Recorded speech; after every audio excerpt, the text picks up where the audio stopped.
ओम शांति।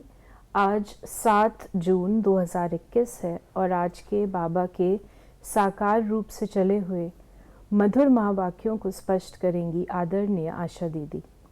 ओम शांति दीदी। ओम शांति। बाबा ने कहा, मीठे बच्चे, अमृत वेले का समय बहुत बहुत अच्छा है, इसलिए सवेरे सवेरे उठकर एकांत में बैठ बाबा से मीठी मीठी बातें करो। अमृत वेला हमारे सारे दिन की दिनचर्या का फाउंडेशन वेला है, और जैसा फाउंडेशन हम डालेंगे सारा दिन वो रहेगा।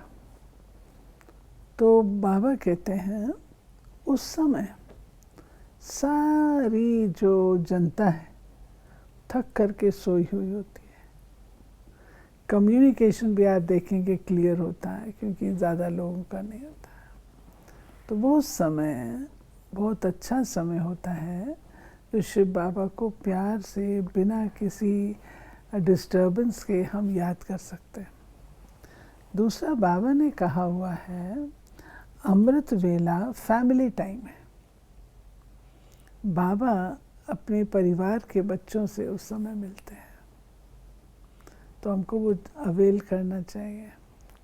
अमृत वेले में की गई कोई भी रिक्वेस्ट बाबा एक्सेप्ट करता है। अमृत वेले कोई भी वरदान जो चाहो सो ले सकते हो। बाबा को जैसे रिझाने चाहो रिझा सकते हो। इसलिए बाबा अमृत वेले के ऊपर बहुत महत्व रखते हैं, और अमृत वेले से ही सारी दिनचर्या का आरंभ है। प्रश्न है, कौन सी नॉलेज निरंतर योगी बनने में बहुत मदद करती है? ड्रामा की। जो कुछ बीता ड्रामा की भावी, जरा भी स्थिति हलचल में न आए। भल कैसी भी परिस्थिति हो, अर्थक्वेक आ जाए, धंधे में घाटा पड़ जाए, लेकिन जरा भी संशय पैदा ना हो, इसको कहते हैं महावीर। अगर बाबा कहते हैं कुछ भी आए, कुछ भी हो, कैसी भी हालत हो, तो उसमें फिर भी अचल अडोल रहे। महावीर सामना करता है, महावीर अवॉइड नहीं करता, महावीर पीठ नहीं दिखाता, परंतु जो सिचुएशन आती है उसको फेस करता है।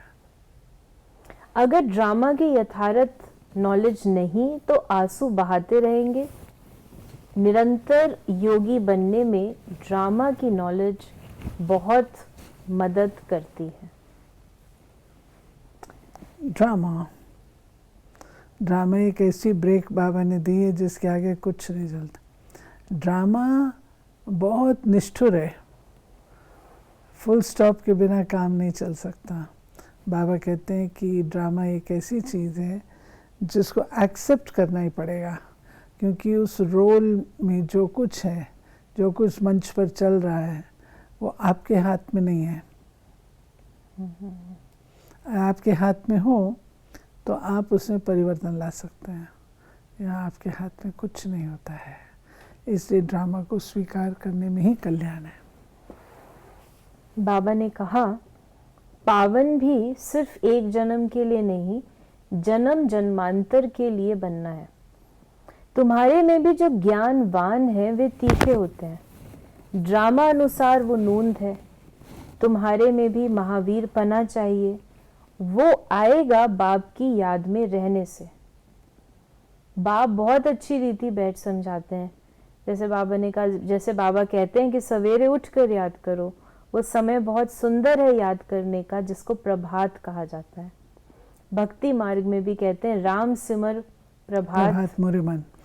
इसमें देखिए कि कोई भी परीक्षा आती है तो एक होता है परीक्षा कोई बड़ी चीज़ नहीं है, क्योंकि जब हम पढ़ाई पढ़ते हैं तो परीक्षा लेना बाबा का अधिकार है।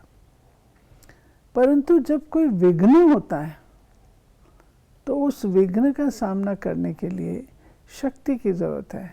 शक्ति लेने के लिए बाबा कहता है अमृत वेला। बाबा ने आज बलि की बात भी कही कि जैसे काशी कलवट कहते हैं, शिव को याद करते करते कुएं में कूद पड़ते हैं, शिव के ऊपर बलि चढ़ाते हैं। वो है भक्ति मार्ग की बलि, ये है ज्ञान मार्ग की बलि। वो भी मुश्किल है, ये भी मुश्किल है। तो ये जो है बनारस में एक कुआं था और कुएं में वो तलवार सी थी, और जो शिव के भक्त होते थे वे ऐसे कलाबाजी करते करते करते करते जाके उसके ऊपर पड़ते थे, तो वो शीर्ष अलग हो जाता था, धड़ अलग हो जाता। अब ये बलि परमात्मा थोड़ी स्वीकार, परमात्मा थोड़ी कहता है कि अपने आप को होम ऐसा दो, ऐसी बलि चढ़ाओ। ये तो परमात्मा ने कौन सी बलि कही थी? मैं पन की बलि कही थी, परंतु हम जो हैं स्वयं को बलि देंगे। अब स्वयं को नहीं देते तो बकरों की देते हैं। तो बाबा कहता है नहीं, बलि चढ़ना अर्थात अपने आप को समर्पित कर देना। जब हम लोग यज्ञ में आए तो तुम कब बलि चढ़ रही हो, ऐसे पूछते थे। तो भाषा हमारी वो थी। अब तो बड़ी रॉयल भाषा है। उस समय कहते कब बलि, शिव बाबा पर कब बलि चढ़ रहे हो। ये शिव बाबा पर बलिहार गई है। तो बलि चढ़ना अर्थात स्वयं को समर्पित करना। भक्ति में भी मुश्किल है, ज्ञान मार्ग में भी बलि चढ़ना मुश्किल है। बाबा पर बलि चढ़ना अर्थात फिर पुनः आपको अपनापन, मैंपन नहीं आना चाहिए। समर्पित हो गए ना, गए सो गए, फिनिश्ड। बुद्धि की बलि सबसे कठिन। तो बाबा ने कहा, आज जो ड्रामा को नहीं जानते वो देह को याद कर आंसू बहाते हैं, वे कभी शिव बाबा को याद नहीं कर सकते, क्योंकि शिव बाबा से प्यार नहीं है, परिचय नहीं है, प्यार सच्ची प्रीत नहीं है। बाप के साथ पूरी प्रीत होनी चाहिए। शिव बाबा के साथ प्रीत बुद्धि तुम कल्प कल्प बनते हो। देवताओं की बाप के साथ प्रीत बुद्धि थी, ऐसे नहीं कहेंगे। उन्होंने इस प्रीत से वो पद पाया। तो बाबा ने प्रीत बुद्धि से देव पद मिलता है, ये स्पष्ट किया। क्योंकि जब आपकी बाबा से प्रीत बुद्धि होगी तो आप बाबा को याद करेंगे। जितना आप बाबा को याद करेंगे उतना आप में शक्ति आएगी। जो व्यर्थ है और नेगेटिव है, विकारी ख्यालात हैं, वो सब समाप्त होंगे। विकर्म नहीं आप करेंगे, ये सब फायदे हो जाएंगे ना। बाबा ने आज हमें ये भी बताया कि रात को 12 बजे तक तपस्या करने का कोई फायदा नहीं है, क्योंकि टाइम ही गंदा होता है, वायुमंडल खराब रहता है। तो 1 बजे तक छोड़ देना चाहिए। 1 के बाद वायुमंडल अच्छा रहता है। बाप कहते हैं अपना तो है ही सहज राजयोग, भल आराम से बैठो। बाबा अपना अनुभव भी सुनाते हैं, कैसे बाबा से बातें करता हूँ। बाबा प्राय 2 बजे कहते हैं। आज मुरली में 1 बजे, 1 के बाद 2 बजे कई बाबा कहते हैं। और कई लोग सारी सारी रात बैठ के शिव बाबा को याद करने की कोशिश करते हैं। बाबा कहते हैं ये सब ठीक नहीं है। ठीक वक्त पर याद करो, अच्छी तरह याद करो, कमाई करो, शक्तिशाली रहो, जबरदस्ती का सौदा नहीं करो। बाबा ने कहा कि जो कोई विकार में जाते हैं उनको असुर कहा जाता है। तो बाबा ने कहा कि झूठ भी बोलते नहीं तो फौरन लिख देना चाहिए, बाबा हमसे भूल हुई, क्षमा करना। अपना पाप लिख दो, नहीं तो वृद्धि को पाते रहेंगे और रसातल में चले जाएंगे। आते हैं कुछ लेने लिए और ही कान कटा लेते हैं। कान कटा ले मतलब नुकसान कर लेते हैं। बाबा कहते हैं कि आए थे किस लिए, परंतु जब श्रीमत का पालन नहीं करेंगे, बाबा की बात को सुनेंगे नहीं, तो फिर ज़रूर उल्टा काम करेंगे। उल्टा काम करेंगे फिर झूठ बोलेंगे, तो कहाँ तक पहुँचेंगे। बाबा ने कहा कि कहते हमको फलानी टीचर मिले तो अच्छा है, तो ज़रूर खुद कमज़ोर हैं, तब तो कहते हैं फलानी को 2-4 मास के लिए भेज दो। बाबा कहते हैं ये भी भूल है। तुम ब्राह्मणी को क्यों याद करते हो, जबकि बाप सहज बताते हैं सिर्फ बाप को याद करो और स्वदर्शन चक्र फहराओ, औरों को भी समझाओ। बस इसमें ब्राह्मणी आकर क्या करेगी, ये तो सेकंड की बात है। बाबा ने कहा कई बुद्धू लोग समझते नहीं हैं, सिर्फ कहते हैं ब्राह्मणी अच्छी चाहिए। ज्ञान तो तुमको मिला है, बाप और वर्षे को याद करो, देह अभिमान को छोड़ो। ये हमारा सेंटर है, ये इनका सेंटर है, ये जिज्ञासु यहाँ क्यों जाते हैं, ये सब देह अभिमान है। सब शिव बाबा के सेंटर्स हैं, हमारा थोड़े सेंटर है। तुमको ये क्यों होता है कि फलाना हमारे सेंटर पे क्यों नहीं आता, कहाँ भी जाए। बाबा हमेशा कहते हैं कोई से भी मांगो नहीं।